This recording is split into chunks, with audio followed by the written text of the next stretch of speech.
Welcome friends, हम vision IAS पढ़ रहे हैं। पीटी 365 ये हम इंटरनेशनल रिलेशंस पढ़ रहे हैं और हमने ये हमारा 6 लेक्चर है। हम 5 लेक्चर्स कंप्लीट कर चुके हैं। हम इंडिया नेबरहुड के बारे में पढ़ चुके हैं, इंडो पैसिफिक के बारे में पढ़ चुके हैं, सेंट्रल एशिया के बारे में पढ़ चुके हैं, वेस्ट एशिया के बारे में पढ़ चुके हैं। अब हमारा टॉपिक है यूएसए के बारे में।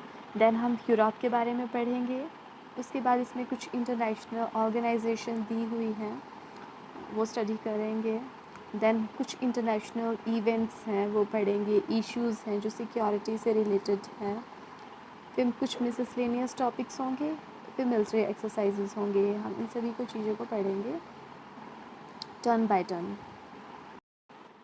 ये हमारा इंडिया एंड यूएसए का डिफेंस एग्रीमेंट हम पढ़ते हैं। अब इंडिया और यूनाइटेड स्टेट ने एक लैंडमार्क डिफेंस पैक्ट साइन किया है जिसको बोलते हैं बैका एग्रीमेंट।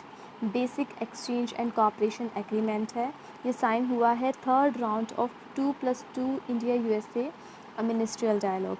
ये 2+2 डायलॉग है जो कि टर्म है used for installation of the dialogue mechanism है दो कंट्रीज़ के बीच में। यहाँ पे defence and external affair ministry discuss करते हैं स्ट्रेटजिक और सिक्योरिटी इंटरेस्ट दोनों कंट्रीज़ के। इंडिया ने ये 2+2 डायलॉग मैकेनिज़्म है अदर क्वाड कंट्रीज़ हैं जापान एंड ऑस्ट्रेलिया, उनके साथ भी इस्टेब्लिश किया गया है। की हाईलाइट्स देख लेते हैं जो इस थर्ड मीटिंग में हुई हैं, ताकि फर्स्ट है हम अपनी डिफेंस और सिक्योरिटी पार्टनरशिप को एडवांस कर सकें with the signing off basic exchange and cooperation agreement. ये जो बैका है ये फाइनल है फॉर एग्रीमेंट, फाउंडेशनल एग्रीमेंट है जो कि यूएसए साइन करता है अपने क्लोज पार्टनर्स के साथ। जो फाउंडेशन एग्रीमेंट वो होता है जो कि basic ground work and promote करता है interoperability between militaries by creating a common standard और सिस्टम। ये गाइड करते हैं sale and the transfer of high end technology. ये स्ट्रेंथन करते हैं बायलैटरल यूएसए इंडिया की कोऑपरेशन को। और जो कुछ अदर चीज़ें जो साइन हुई हैं इस एग्रीमेंट में वो है, सॉरी एग्रीमेंट में नहीं, जो इस मीटिंग में हुई है टेक्निकल कोऑपरेशन और साइंसेस में, extending arrangement for the nuclear cooperation, postal services के ऊपर एग्रीमेंट है और कोऑपरेशन आयुर्वेदा और कैंसर रिसर्च में। और कोऑपरेशन हुआ है कोविड-19 पैंडमिक के दौरान, ताकि दोनों वर्क कर सकें, ताकि वो जॉइंटली प्रमोट कर सकें high quality safe effective and affordable covid vaccine and treatment on a global scale. Next हम जो फाउंडेशनल एग्रीमेंट है उनके बारे में स्टडी कर लेते हैं कि वह किस तरह के एग्रीमेंट हैं। सबसे पहले हैं basic exchange and cooperation agreement, BECA बोलते हैं जिससे फॉर जियो स्पेशल इंटेलिजेंस के लिए है ये। Sorry. BACA will allow India and US military to share a geospatial and satellite data with each other, जैसे कि मैप्स हो गए, चार्ट्स हो गए, कमर्शियल और अदर अनक्लासिफाइड जो इमेजरी है उसको शेयर करने के लिए ये एक एग्रीमेंट है। Geodetic, physical, geomagnetic and gravity data है, रिलेटेड प्रोडक्ट है, पब्लिकेशन है, मटेरियल है, प्रिंटेड और डिजिटल फॉर्म में उसको शेयर करने के लिए है, mutual technical assistance and technology information access के लिए। ये अलाउ करेगा इंडिया को ताकि वह यूएस के एडवांस जो जियो स्पेशल इंटेलिजेंस है और अपनी एक्यूरेसी को एनहेंस करने के लिए of automated system and weapons like missile and arm drones etcetera. ये साइन किया गया था अभी 2020 में ही, रिसेंटली साइन करा गया है। फिर है logistic exchange memorandum of agreement, इसको लेमोवा बोलते हैं। ये एक्सेस करता है बोथ कंट्री को ताकि वह अपनी मिलिट्री फैसिलिटी ईदर साइड में शेयर कर सकें for the purpose of the refuelling और रिप्लेनिशमेंट के लिए।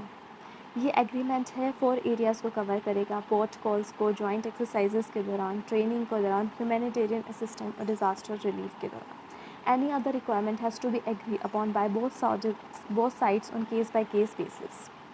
There will be no base, यहाँ कोई बेस नहीं होएगा यूएस ट्रॉप्स का इंडियन सॉयल में।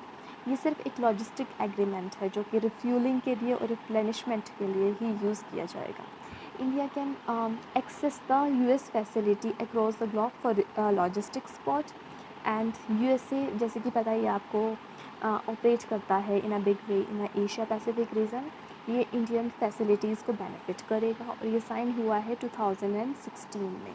फिर उसके बाद है communication compatibility and service agreement, जिसको कॉम कासा बोलते हैं। इसका इंडिया स्पेसिफिक वर्जन है communication and information security memorandum of understanding, memorandum of agreement CISMOA, CISMOA। ये अलाउ करता है both side to operate on the same communication system, जो कि इंटरऑपरेबल इन्वायरमेंट हो दोनों मिलिट्रीज़ के लिए। लीगल फ्रेमवर्क प्रोवाइड करना USA को, ताकि सेंसिटिव कम्युनिकेशन हो सके, और ये इनक्रिप्टेड फॉर्म में होगा कम्युनिकेशन। और for the US origin military platform select C-17, C-130 and P-81I। ये साइन हुआ है 2018 में, उसको वैलिड से सिर्फ 10 साल के लिए। नेक्स्ट है general security of military information agreement, जिसको GSOMIA बोलते हैं। ये फैसिलिटेट करता है opportunity for greater intelligence sharing हो इंडिया और USA के बीच में। Recently India industrial security annex है जो GSOMIA का, वो कॉन्क्लूड हुआ है बोथ ऑफ कंट्रीज़। ISA है इंडस्ट्रियल सिक्योरिटी एनेक्स, ये प्रोवाइड करता है फ्रेमवर्क ताकि एक्सचेंज हो, प्रोटेक्शन हो क्लासिफाइड मिलिट्री इंफॉर्मेशन का between US and India defence industry. Under GSOMIA such information is exchange between government authority. ये साइन हुआ है 2002 में।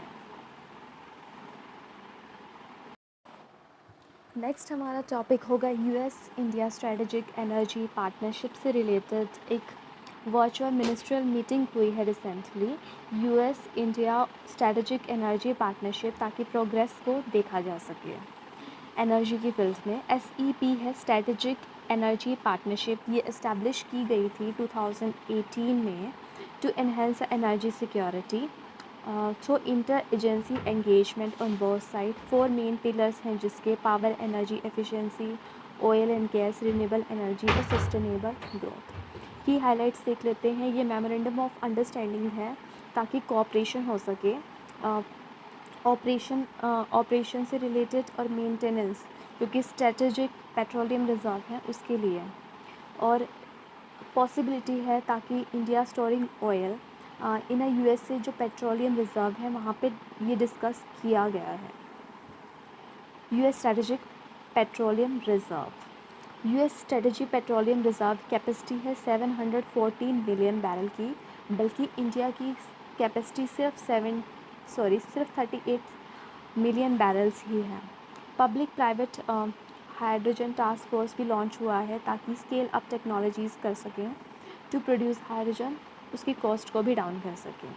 इंडिया USA एनर्जी कॉपरेशन देखा जाए तो दोनों ने पार्टनरशिप करी है एडवांस क्लीन एनर्जी को लेकर, जिसे पेस बोलते हैं, to accelerate inclusive low carbon growth हो, supporting research and deployment of clean energy technologies, modernising power system को मॉडर्नाइज कर सकें, हाई एफिशिएंसी कॉल टेक्नोलॉजी के लिए collaboration, global centre of excellence establish कर सकें, smart grids in India, retrofitting हो सके एयर कंडीशनिंग का ताकि इम्प्रूव कर सके एयर क्वालिटी को, सेफ्टी एंड एफिशिएंसी के लिए ये प्रोग्राम्स हैं ताकि हेल्दी और एनर्जी एफिशिएंट बिल्डिंग्स बन सके। बायलैटरल हाइड्रोकार्बन ट्रेड है वो $9.2 बिलियन का है 2019-20 में, जो कि 93% इंक्रीज़ हुआ है सिंस 2017-18। नेक्स्ट टॉपिक होगा हमारा इंडिया यूरोपियन यूनियन के रिलेशन से रिलेटेड। तो हम देख लेते हैं जो 15th India European union summit है वो वर्चुअल मीडियम के माध्यम से हुआ है। देख लेते हैं हम यूरोपियन यूनियन में कंट्रीज़ कौन कौन सी आती हैं। यूरोपियन यूनियन में सबसे पहले जो कंट्री आती है वो है फिनलैंड, ये है स्वीडन, यहाँ पे नॉर्वेजियन सी है और ये बैरेंस सी है। यहाँ नेक्स्ट है इस्टोनिया, लैटविया, लिथुआनिया। यहाँ बीच में बाल्टिक सी पड़ता है, यहाँ पे डेनमार्क है, नीदरलैंड है, बेल्जियम है, जर्मनी है,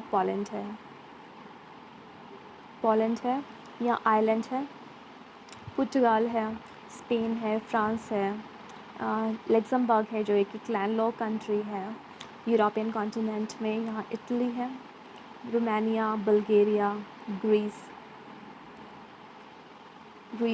बेल्जियम, नीदरलैंड। यहाँ पे ग्रीस है, यहाँ पे साइप्रस है, ये ब्लैक सी है, यहाँ पे मेडिटेरेनियन सी है। सो आप देख सकते हैं इन सभी कंट्रीज़ के फ्लैग्स यहाँ पे शो करे गए हैं। यूरोपियन यूनियन के बारे में देखा जाए तो ये एक इकोनॉमिक एंड पॉलिटिकल यूनियन है। 27 यूरोपियन कंट्रीज़ हैं। ये फ्री ट्रेड अलाउ करते हैं, फ्री मूवमेंट ऑफ पीपल को अलाउ करते हैं। वह कहीं भी रह सकते हैं, ट्रेड कर सकते हैं, वर्क कर सकते हैं in whichever country they want to choose. Article 50 है लिस्बन ट्रीटी का, वो प्रोवाइड करता है ताकि वहाँ से कंट्री एग्जिट कर सकें यूरोपियन यूनियन से। For any country to come out of European union it has to negotiate a settlement deal sign करनी पड़ती है यूरोपियन यूनियन के साथ। यूरोपियन यूनियन की अपनी एक करेंसी है जिसको यूरो बोलते हैं, जो कि यूज़ करी जाती है 19th of the member country. इनके अपने पार्लियामेंट है, इनका अपना इंस्टीट्यूशन है। जो यूनाइटेड किंगडम्स है उन्होंने यूरोपियन यूनियन को 1973 में ज्वाइन। नेक्स्ट हम कुछ ओवरव्यू देख लेते हैं इंडिया यूरोपियन रिलेशंस के बारे में। सो ये रिलेटेड कुछ इंफॉर्मेशंस हैं। European union Vietnam free trade agreement, ये देखते हैं। वियतनाम नेशनल असेंबली ने रेटिफाई करा है European union Vietnam free trade agreement and European union Vietnam investment protection agreement. देखते हैं उसके इफ़ेक्ट क्या हो सकते हैं। जो European union Vietnam free trade agreement है, सेकेंड फ्री ट्रेड एग्रीमेंट है between European union and Asian countries. पहले ये सिंगापुर के साथ साइन हो चुका है। ये एबॉलिश कर देगा up to 99% of the custom duties और एलिमिनेट कर देगा ब्यूरोक्रेटिक हर्डल्स।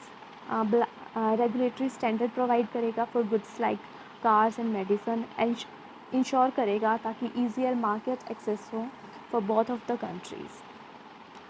ये फर्स्ट फ्री ट्रेड एग्रीमेंट है जो कि साइन किया गया है after the outbreak of the कोविड-19, जिसने बहुत सारे डिसरप्ट कर दिए थे सप्लाई चेन। अब हम यूरोपियन यूनियन और वियतनाम का जो इन्वेस्टमेंट प्रोटेक्शन एग्रीमेंट है उसको देखते हैं। ये एक पार्ट है फ्री ट्रेड एग्रीमेंट का। ये एक एग्रीमेंट है जो कि यूरोपियन यूनियन और वियतनाम के बीच में हुआ है, जो कि एम करता है ताकि प्रोटेक्ट हो सके इन्वेस्टर और investment in a host country. Host country होते हैं जिसमें इन्वेस्टमेंट हो रही है। Many segment India closely compete करता है वियतनाम के साथ। वियतनाम ने साइन करा है free trade agreement. India will have to face a major impact in those segments over a period of time. Next हम मोबिलाइज योर सिटी प्रोग्राम पढ़ लेते हैं। मोबिलाइज योर सिटी प्रोग्राम ये पार्ट है international initiative का, जो कि support किया गया है French and the German government, जो कि लॉन्च किया गया था 21st कॉप के दौरान, जो कि मीटिंग हुई थी दिसंबर 2015 में। जो मोबिलाइज योर सिटी प्रोग्राम है ये इंडिया में इम्प्लीमेंट हो चुका है with the support of the ministry of housing and urban affairs और government of India national level के ऊपर। जो अदर की स्टेक होल्डर हैं उसमें अहमदाबाद म्यूनिसिपल कॉर्पोरेशन है, कोची म्यूनिसिपल कॉर्पोरेशन है, Nagpur smart and sustainable city development corporation limited है, जो कि कंट्रीब्यूट कर रहे हैं ताकि ये प्रोग्राम इम्प्लीमेंट हो सके सिटी लेवल में। Mobilize your city partnership aim करता है ताकि हम एम्पावर कर सकें 100 सिटीज़ और 20 कंट्रीज़ को, ताकि उनमें अर्बन मोबिलिटी को इंक्रीज़ करा जा सके सिटीज़न के लिए और डीकार्बनाइज कर दें ट्रांसपोर्ट को, ताकि हम ग्लोबल क्लाइमेट क्राइसिस से फाइट कर सकें। नेक्स्ट है Brexit trade deal. United kingdom और यूरोपियन यूनियन ने एग्री कर दिया है post Brexit free trade deal, that is European union UK trade and cooperation agreement, जो कि सील कर दिया था UK exit from the block. Brexit के बारे में देख लेते हैं, जिसको ब्रिटिश एग्जिट बोलते हैं। ये एक्रोनिम बन चुका है ब्रेक्सिट। ये रिफ़र करता है प्रोसेस को ताकि यूनाइटेड किंगडम विड्रॉ कर सकें यूरोपियन यूनियन से and European atomic energy community से। ये रेफरेंडम हुआ था 2016 में, जो कि ब्रिटेन बन गया था फर्स्ट कंट्री जिन्होंने लीव कर दिया था यूरोपियन यूनियन को 2020 जनवरी में। आफ्टर विच 11th मंथ का उन्होंने ट्रांजिशन पीरियड दिया था ताकि वो अपने अकॉर्डिंग इस विड्रॉल को कर सकें। यूरोपियन यूनियन एंड यूके ने इसको फाइनली एग्री कर दिया था और अपने फ्यूचर रिलेशन को डिफ़ाइन कर दिया। अब हम बैकग्राउंड देख लेते हैं इंडिया यूरोपियन यूनियन के रिलेशन में। बैकग्राउंड देखा जाए तो इंडिया का रिलेशन है यूरोपियन यूनियन के साथ from early 1960 with India being the first country जिन्होंने इस्टेब्लिश किया था diplomatic relation with the European economic community. First India European union summit held हुआ था 2000 में। 2004 में रिलेशन को अपग्रेड कर दिया था स्ट्रेटेजिक पार्टनरशिप।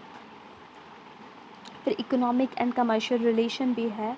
यूरोपियन यूनियन एक ब्लॉक है जो कि इंडिया का लार्जेस्ट ट्रेडिंग पार्टनर है as a block, accounting for 80 billion euro worth of trade, जो कि 11% है इंडिया के टोटल ट्रेड का। Then defence and security cooperation को देखा जाए तो इंफॉर्मेशन फ्यूज़न सेंटर है इंडियन ओशन रीजन में इन न्यू दिल्ली में। उन्होंने रिसेंटली लिंक्ड अप कर दिया है मैरीटाइम सिक्योरिटी सेंटर के साथ जो कि हॉर्न ऑफ अफ्रीका में सिचुएटेड है, जो उन्होंने ये इस्टेब्लिश किया गया था यूरोपियन यूनियन नेवल फोर्स के द्वारा। और cooperation in science and security के बारे में देखा जाए तो यूरोपियन यूनियन सपोर्ट करता है mobilize your city program in India currently in 3 pilot cities ताकि रिड्यूस कर सके urban transport related green house gases को। एंड इंडिया यूरोपियन यूनियन ने एनर्जी पैनल को भी सेटअप करा है 2005 में ताकि कोऑपरेट कर सके एनर्जी एंड एनर्जी सिक्योरिटी के ऊपर। And both cooperate on forum such as European union India clean energy cooperation and India European union water partnership. People to people relation के बारे में देखा जाए तो दोनों ने हॉरिजॉन्टल एग्रीमेंट साइन किया है सिविल एविएशन के ऊपर 2018 में ताकि बूस्ट करा जाए bilateral travel and tourism. Both sides ने इंक्ट कर दिया है common agenda on migration and mobility. In 2016 एक फ्रेमवर्क है for the cooperation in migration. There are over 50,000 Indian student है जो कि स्टडी कर रहे हैं यूरोपियन यूनिवर्सिटी में। Many of them are under our European Union Erasmus Mundus scholarship programme है जो कि हायर एजुकेशन से रिलेटेड है।